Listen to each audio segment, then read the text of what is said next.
All my life, I've always tried to get to know other people. As a child, my mother, when I was about 4 years old, I begged her to let me go to the neighbors for lunch, and she would drag me upstairs and lock me in a room. For an hour, I would scream because she wouldn't let me see other people.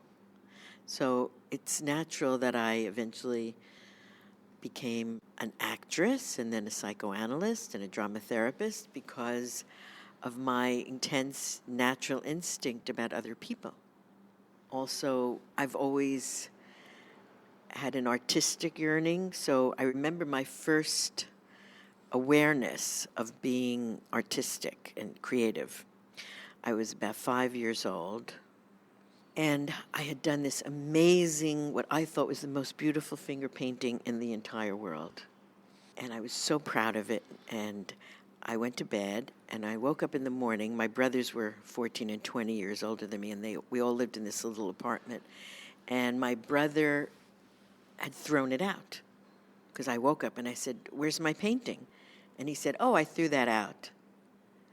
And I was so devastated and hurt. And some part of me knew that I was different than everybody else in my family. Is struggling a part of being yourself? It's a tremendous part of being myself. So I have a quote here.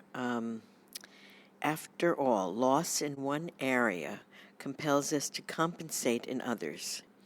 What if the same is true of the creative process? What if those who've lost something compensate for it in their work? In that case, their damage helps them. It's what compels them to create. I think I've seen that in me. I think it made me much more empathic and attuned to people's hurt and people's sorrow because I had a lot myself growing up the way I did. My first husband was Claude Picasso, Picasso's son. And of course, he taught me a lot about looking and seeing things and beauty and putting them together. And that was a tremendous education. Eventually, he said to me, the student must always leave the teacher. And I did eventually leave him and began to find out, like, who am I? You know, this last name, Picasso, kind of wipes out people's getting to know me. So I knew I had to change that name. And when I was about to marry my second husband, I was walking through Tiffany's one day and I saw they had these beautiful baby announcements that were like done by this old kind of fashion press. And I said, okay, I'm going to announce the changing of my name with these baby announcements because it's kind of a rebirth and letting go of that name Picasso and finding my own artistic road. What kind of lessons of life did you get from your experience until now? I think that one must follow that inner voice that tells you often really what the right thing to do is and what you really want and how you want to express yourself and if somebody is wrong for you to connect to or if somebody is the right person to connect to. When I do follow that voice, I often make the right choice. When I don't follow that voice, I often get in trouble. Can you explain me why we don't follow the inner voice, our inner voice? Why? I'm not sure exactly why. I think it's maybe the mind gets in the way of the feelings, because I have this saying that was taught to me by my therapist. The mind speaks English and the feelings speak Italian, and they're two different languages. And often the English wipes out the Italian, and the Italian can also wipe out the English. So they have to learn to communicate. Getting more and more in touch with the feelings is one of the most important things you can do. Because the voice, one could say it's the spirit, one could say it's God. Whatever it is, it's something very knowing and maybe connected to the unconscious, which the unconscious knows everything. I think children follow that naturally, and then it's slowly pushed out of them or repressed. And we have to go back to that place where it happened so naturally. So we've lost something from the time we were children. I don't know if it gets lost or if it just gets buried. Then you have to find a way to unbury it and make it part of you again. What is drama therapy? Well, that is using theatrical techniques like role playing, storytelling. I would use puppets. Those are called projective techniques. And the main theory is that we all have a role repertory in our lives. Like right now, I'm an interviewee. Sometimes I'm a mother. Sometimes I was a wife. Sometimes I'm a psychoanalyst. So I have many roles. When you're a schizophrenic or you're ill, you have one role. So the healthier you are, the more fluidly you can go into different roles. And that's one of the main theories of drama therapy. So when I'm working with somebody and I hear their voice change, because I'm very attuned to voice from being an actress, and my understanding of psychoanalysis helps me understand maybe what roles they're going into also, I'll say, let's give that voice you're speaking in now a name, and let's call it a role. And I have them talk in that role, introduce themselves to me in that role. I give you an example. One man that I treated, he could never finish sentences. Okay, it was very hard for him.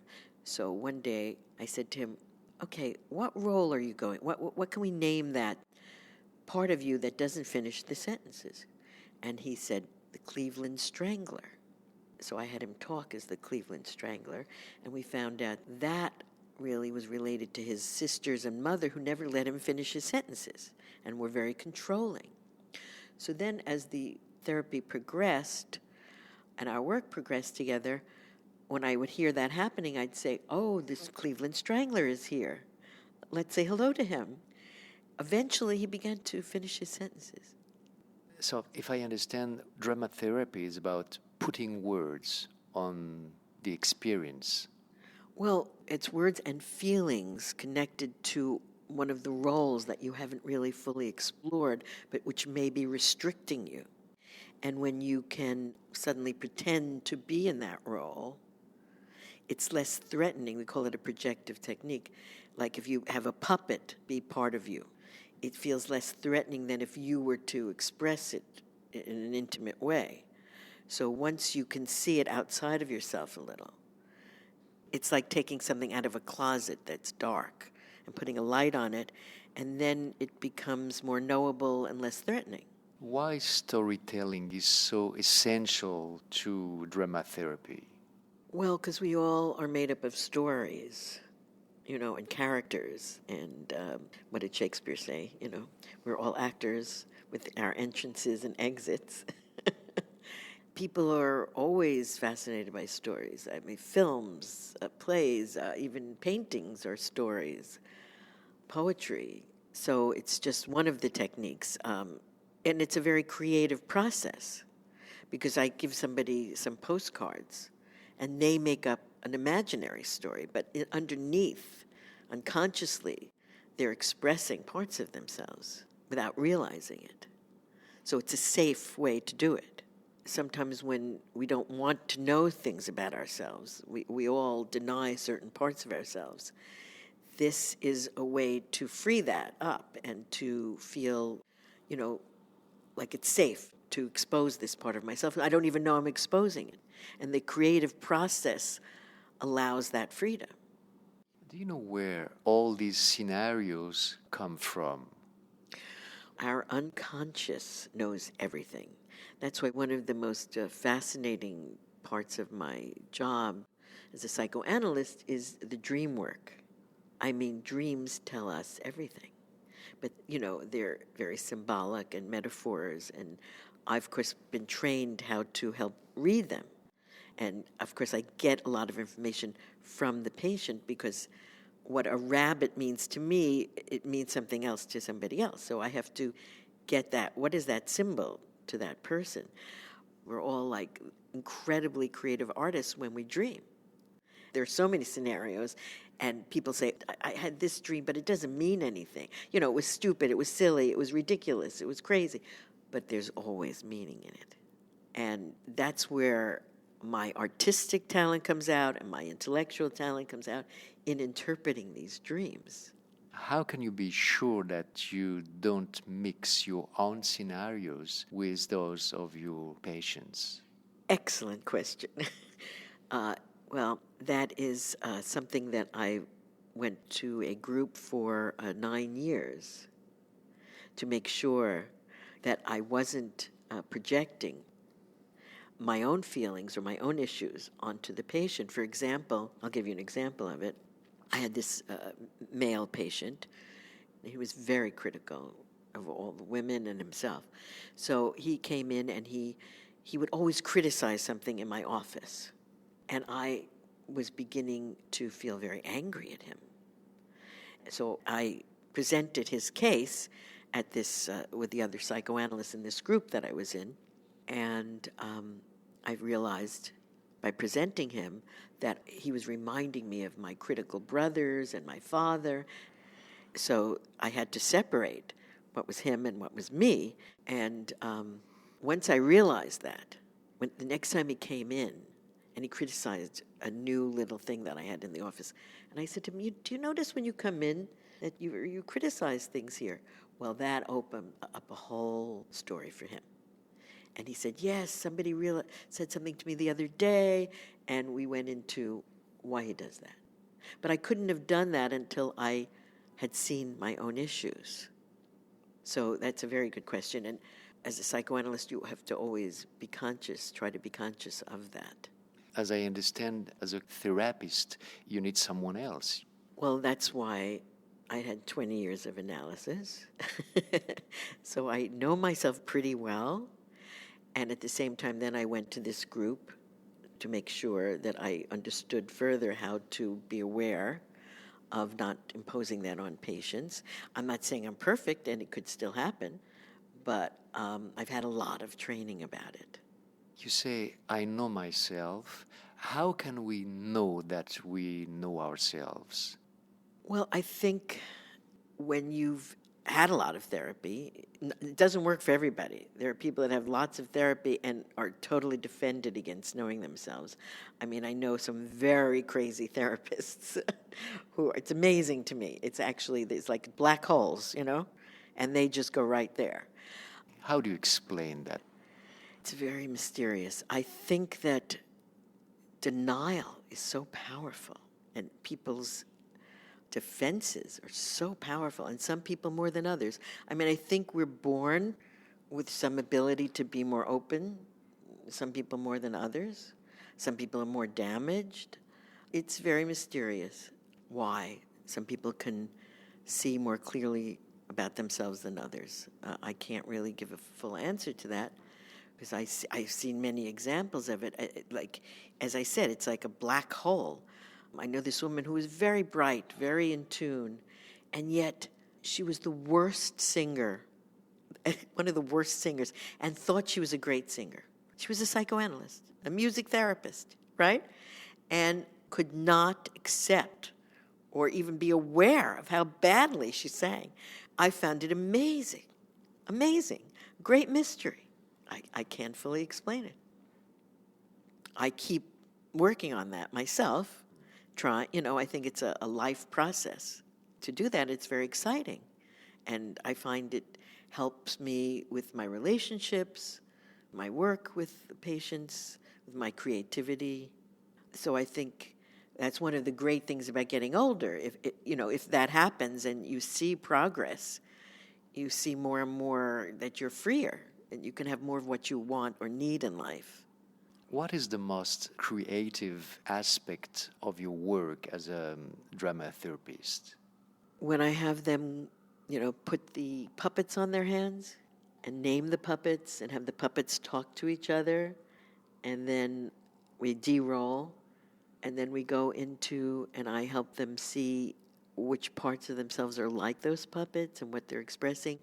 And I think the dream work is extraordinarily creative. I mean, I have to really be in tune with their metaphors and symbols and get them to go down that road with me. It's very spontaneous. And I'm using my instincts and my knowledge and my intellect, everything together. Is it necessary for you to be empathetic towards your patients? Yeah, they say that most therapists really, their reason, their motivation for becoming a therapist unconsciously is to heal their family and themselves.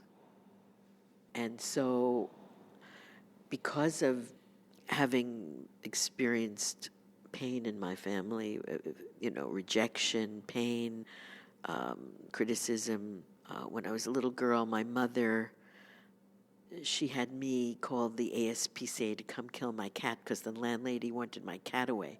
And I adored this cat. This cat was my love. And I was only about 9. And I had to call to have the cat killed. And that was like a trauma. And I had to eventually try to forgive my mother. Very, very difficult. But that caused me to really feel the pain of others, because I have experienced that pain. I think it's very important. Do artists have a special relationship with their ego? Interesting question.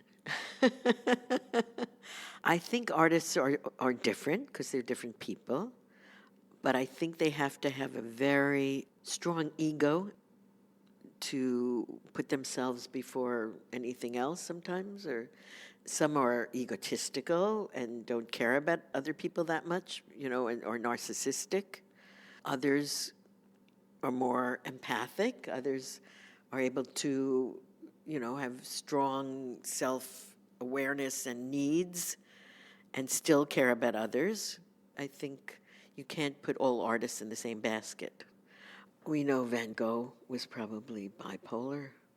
Not all geniuses seem to be ill, but I think they have openings to other worlds or areas. I mean, supposedly we only use 10% of our brain, so I think they're using more in certain areas. Not, people can be brilliant, like you could have an incredible, brilliant scientist, but who emotionally is retarded or ignorant.